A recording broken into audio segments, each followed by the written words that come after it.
ಈಗ ಹೈಕಮಾಂಡ್ನವರು ನನಗೆ ರಾಜ್ಯಸಭಾಕ್ಕೆ ಹೋಗಿ ಅಂತ ಹೇಳಿದ್ರು. ರಾಜ್ಯಸಭಾಕ್ಕೆ ಹೋಗಿ ಅಂತ ಹೇಳಿದ್ರು.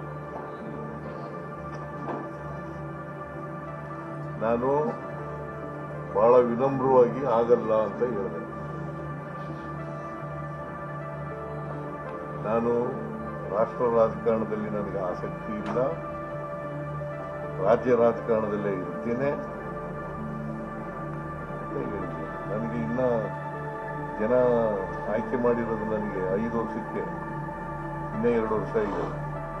ಅಲ್ಲಿವರೆಗೆ ಕರ್ನಾಟಕದ ಜನರುಗಳ ಪರವಾಗಿ ಮತ್ತು ನಮ್ಮ ಕ್ಷೇತ್ರದ ಜನಗಳ ಪರವಾಗಿ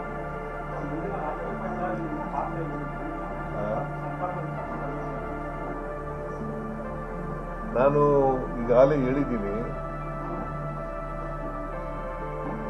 I will continue in active politics.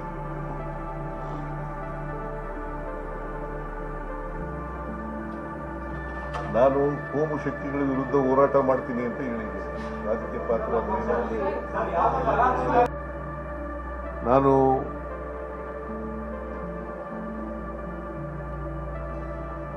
ಮೊದಲಿನಿಂದಲೂ ಹೇಳ್ತಿದ್ದೆ, ಅನೇಕ ಸಾರಿ ಹೇಳಿದ್ದೀನಿ ಮಾಧ್ಯಮದವರು ಮುಂದೆ ಮತ್ತೆ ಹೊರಗಡೆ.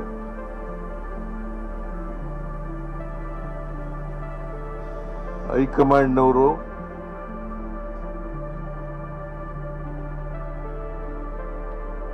ಯಾವಾಗ ಸೂಚಿಸ್ತಾರೆ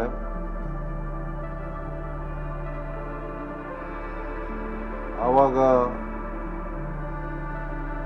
ರಾಜೀನಾಮೆಯನ್ನ ಕೊಡ್ತೇನೆ ಅಂತ ಹೇಳಿದ್ದೆ.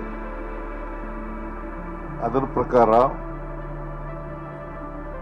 ಮೊನ್ನೆ ಹೈಕಮಾಂಡ್ನವರು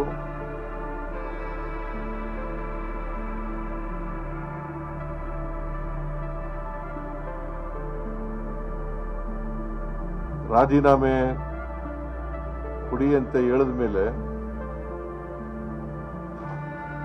ನಾನು ನಾಳಿದ್ದು ರಾಜೀನಾಮೆ ಕೊಡ್ತೀನಿ ಅಂತ ಹೇಳಿದೆ. ಅಂದ್ರೆ ಇಂದು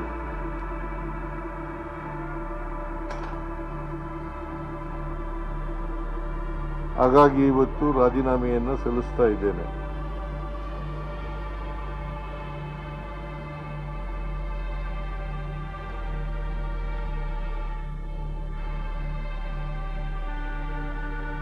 ರಾಜ್ಯಪಾಲರು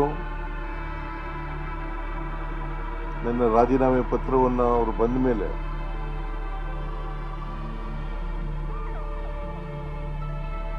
ಅಂಗೀಕಾರ ಮಾಡ್ತಾರೆ ಅಂತೇಳಿ ಸಂಪೂರ್ಣ ವಿಶ್ವಾಸ ಇದೆ.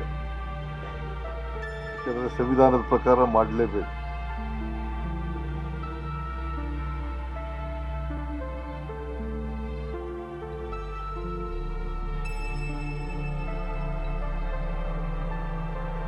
ಅವರು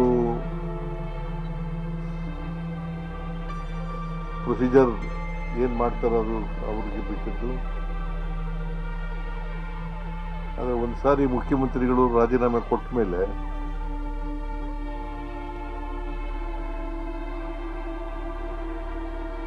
ಅಂಗೀಕಾರ ಮಾಡಿ ಮುಂದಿನ ಮುಖ್ಯಮಂತ್ರಿಗೆ ಅವಕಾಶ ಮಾಡಿಕೊಡ್ಬೇಕಾಗಿರ್ತಕ್ಕಂಥದ್ದು